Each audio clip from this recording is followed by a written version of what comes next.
And so he was a chemical engineer. My uncle is an engineer. My other uncle is an engineer. I think Jonathan Price didn't become the engineer. Messiah.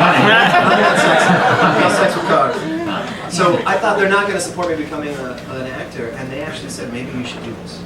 That's so Life's great. too short. Maybe you should do this. So many parents are so dickish about it. That's so great that they were so open about it. But they wanted me to be a star. I mean, I went to school here, and then I went to Chicago, and yeah, I was getting like, my first job in Chicago was, I think I had gotten $100 a week to be in the ensemble of The I Sing at the Remains Theater. It was the worst production I've ever been in my life.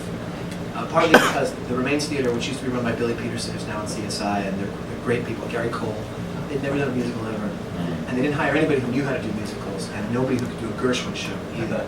And so none of us could tap, and nobody could really sing the material. And they had this modern idea, and then somebody saw it and updating things I think of you. It's like all about the election, it's 1992, and then somebody saw a rehearsal and said, this is terrible, they're going to close the theater, we have to change it. So they went back to try to put it all back into the 30s, but they only got as far as the end of Act 1. Act 1 was all in the 30s, and Act 2 we came out with dog collars and nipples, rings, and like water guns, singing Gershwin. And we get to the big dance numbers like, you know, love is sweeping that country, is this huge dance number, we're all like,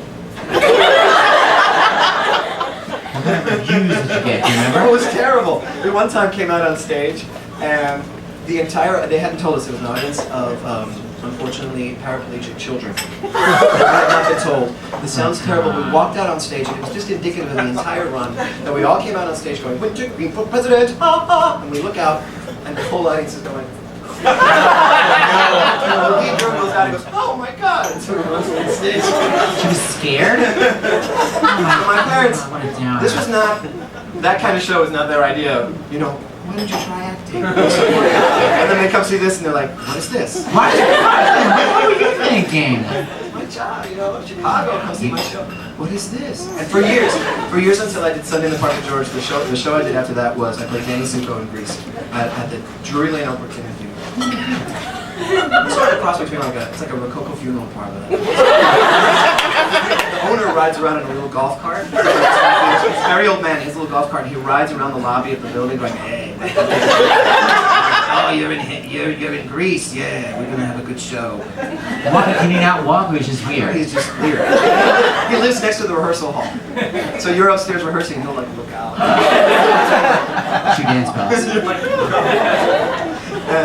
So they liked Grease, and for years, Grease was the best thing I'd ever done until I did Sunday. Wait, that was like 10 years later. Oh my God. Say, what's your favorite show I've ever been in? Mom, Dad, Uncle, Aunt, oh, well, Grease.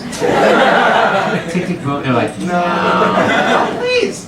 They came to see Tick Tick Boom, and my parents said, Amy and Jerry were very good. Passive aggressive support. I think everything nice I said. I mean, they are wonderful, but they wanted me to be a big star. They didn't buy this whole, like, working out with Drury Lane Oak Brook, you know. Yeah, apparently. Well, it's working.